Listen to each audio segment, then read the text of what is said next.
বাংলাদেশ কৃষি ব্যাংকের পক্ষ থেকে আন্তরিক শুভেচ্ছা অভিনন্দন। আজকে আমার সাথে দেখতে পাচ্ছেন বাংলাদেশ কৃষি ব্যাংক হাদারপাড় বাজার শাখার ঊর্ধ্বতন কর্মকর্তা, আমার অত্যন্ত শ্রদ্ধাভাজন জনাব আব্দুর রব স্যারের আজকে আপনার অবসরজনিত বিদায়ী অনুষ্ঠান ছিল আজ।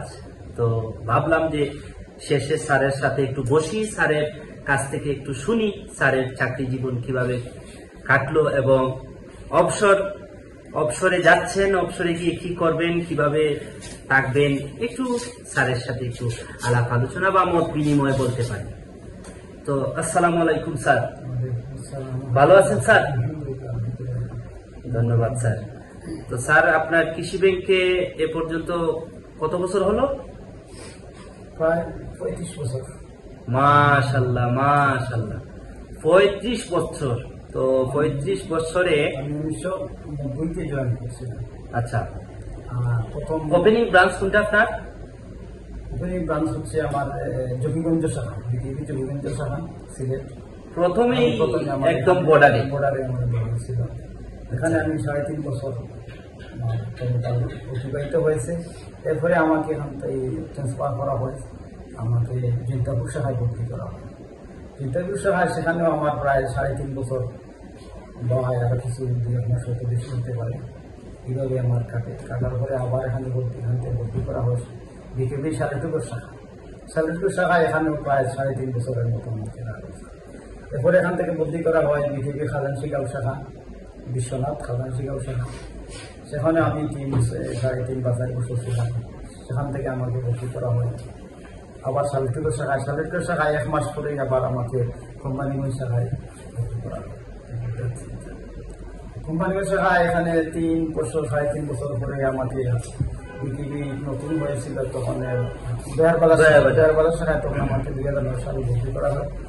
2009 সালে দেয়ারবাজার শাখায় ভর্তি হওয়ার পর এখানে আমাকে প্রায় 4 বছর রাখা হয়। 4 বছর রাখা হওয়ার পরে আমাকে সবার চতুর্বাজার শাখা সেখানে ভর্তি করা। আচ্ছা আচ্ছা, চতুর্বাজার শাখায় এখানে 1 মাস বা 2 মাস ছিলাম। 2 মাস হঠাৎ আবার আমাকে ভর্তি করা হয় আবার দেয়ারবাজার শাখায়।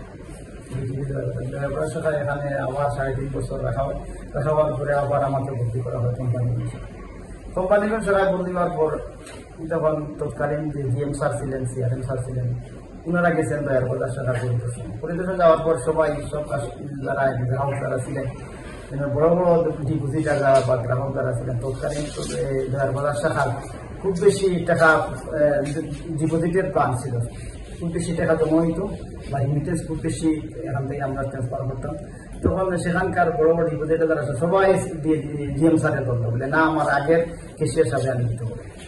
আচ্ছা, তো তারা ঘেরাও করে দিল, তারা ম্যানেজার স্যারের চেম্বার ঘেরাও করে দেয় জিএম স্যারের। তারা পর্যায়ে তারা বললো যে দেখেন, বর্তমান যে কেসের দায়িত্ব দিয়েছেন উনি এগুলো পারতেছেন না, আমাদের টাকার ফ্লো বেশি, এখানে খুব বেশি টাকা লেনদেন হয় বা কোয়ারি সবশেষে কোয়ারির তো প্রচুর লেনদেন, প্রচুর টাকা পয়সা আদান প্রদান হয়, এই জন্য আমাদেরকে আগের কেসিয়া দিতে হবে।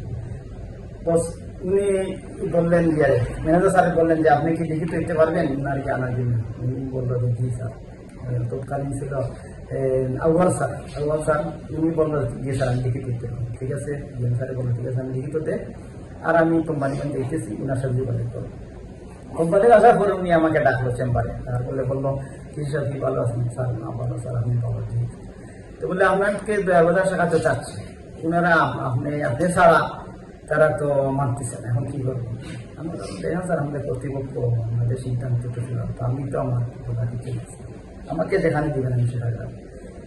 বস উনি দেখা যায় পরে 2 দিন পরেই আমার অর্ডার করবো আবার আমি কোম্পানিগঞ্জ এসেছি ওনার সাথে যোগাযোগ করবো। কোম্পানির আসার পরে উনি আমাকে ডাকলো চেম্বারে, তারপরে বললো কি স্যার কি ভালো আছেন? স্যার না ভালো স্যার, আপনি ভালো? ঠিক। তো বললে আপনাকে দেয়ারবাজার শাখাতে চাচ্ছে, ওনারা আপনি ছাড়া তারা তো মানতেছে না, এখন কি করবো? আমরা দেখেন স্যার, আমাদের কর্তৃপক্ষ আমাদের সিদ্ধান্ত তো ছিল, তো আমি তো আমার কথা ঠিক আছে, আমাকে যেখানে দিবেন আমি সেখানে যাবো। বস উনি দেখা যায় পরে 2 দিন পরেই আমার অর্ডার করবো আবার দেয়ারবাজার শাখা। আচ্ছা, দেয়ারবাজার শাখা এখানে আমার কোম্পানিগঞ্জ রাখলো 1.5 মাস। রাখার পরে আমার দেয়ারবাজার শাখা আবার ভর্তি করলো। ভর্তি করার পরে সেখানে আরো 3 বছরের মতো ছিল। এই জন্য আমার কোনো কালের মধ্যে সবচেয়ে বেশি সময় থাকছে দেয়ারবাজার শাখা। কোম্পানিগুলো। আমার জানা মতে তো দয়ার বাজার এবং কোম্পানি এরপরে আবার বেকুয়াট এলাকা ছিল আগে। ওই তৎকালীন সময় তো সেখানে তাকে কাজ করতে হতো, রাস্তাঘাটের অবস্থা খুব খারাপ ছিল। যদি সেই সকালে রওনা দিয়েছিল একটা হয়ে দিন, অনেক সময় এদিন এসে আসতে পারতো না। জাম যেখানে যদি জাম লাগে, খুব বেশি রাস্তাঘাট খারাপ থাকে আর ট্রাক বেশি চলাচল করতো, জাম লাগতো, রাস্তা জাম লাগলে শেষ, একদিন এক রাইট এখানে থাকা লাগতো। তবে আপনার জন্য প্লাস পয়েন্ট হচ্ছে সিলেটে বেশি ছিলেন, বাইরে কোথাও যান নাই। ফলে আবার আমাকে আবার কোম্পানি তারপরে এই কোম্পানিগঞ্জ সাহেব বলতে পারার পরে আবার কিছুদিন পরে আবার ও গোবানীগঞ্জ সাহেব বলতে হলো দ্বিতীয় কর্মকর্তা হিসাবে। যে তৃতীয় কর্মকর্তাকে বদলি করার পরে মাস দেড় মাস গেছে, তখন হঠাৎ করে আবার জিএম স্যারে সিআরএম স্যারে যে না আমার কোম্পানিগঞ্জে আসতে হবে, এখানে কেস চালানি সম্ভব হচ্ছে না, কেস সার্টিফিকেট না আপনার দরকার, আমাদের হঠাৎ আবার আমাকে নিয়ে আসে। এই কোম্পানিগঞ্জ সারা এখানে ছিলাম আরো 2-3 বছর। এরপরে আবার আমাকে আমাদের উদ্যোতন কর্মকর্তা পদোন্নতি বলে এরপরে আমার হাদারপাড় শাখা বদলি করা হলো। বদলি করার পর এই হাদারপাড় শাখা থেকে আমার বর্তমান কর্ম। আচ্ছা, তো হাদারপাড় শাখায় আপনার কয় বছর হলো? 2022 সালে আমি এখানে ঘোষণা করছি। আচ্ছা আচ্ছা, 22, 23, 24 বা 25, মানে 4 বছর। এবার আসছে 4 বছর রানি।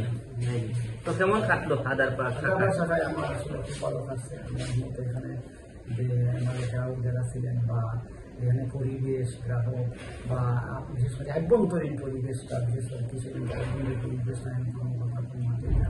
তারা অত্যন্ত আন্তরিক বা তাদের মধ্যে আন্তরিকতা মনোমানসিকতা অত্যন্ত ভালো। তারপর তারা সবাই সহযোগিতা মনোভাব দেখিয়েছেন বা আমার সহযোগিতা করছেন। কোনো সময় আমার কোনো সময় মনোমালিন্য হয় নাই, ভালোইভাবে খাটছে। এখানে তাহার সুবিধা আছে বা খাবার সুবিধা, সব দিক দিয়ে ভালো একটা পরিবেশ ছিল, আমার খুব ভালো খাটছিল। এখন তো আমার পিআরএল আমার অবসর উত্তরসূচি 1 বছরের জন্য আমাকে যেতে হয়। আর আজকে 13ই মে 2025, আর 14ই মে আমি আবার সিলেট কর্পোরেট শাখায় আবার যোগদান করবো। সেখান থেকে আমার পিআরএল। তো অবসরে যাচ্ছেন, অবসরে গিয়ে কি করবেন বা না করবেন তা কি ভেবেছেন? চিন্তা ভাবনা করতেছি। এখন আপাতত নির্দিষ্ট কোনো কিছুতে আমি যোগদান করবো বা বাকি ব্যবসা বলে চিন্তা তো নেই নাই।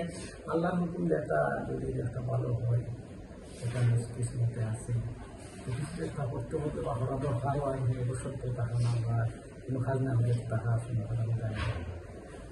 আপনি সবাই দোয়া করেন আমার জন্য, দেখি আল্লাহ। যাই হোক, অসংখ্য ধন্যবাদ। আসলে আপনি 35 বছর কৃষি ব্যাংকে চাকরি করেছেন এবং একই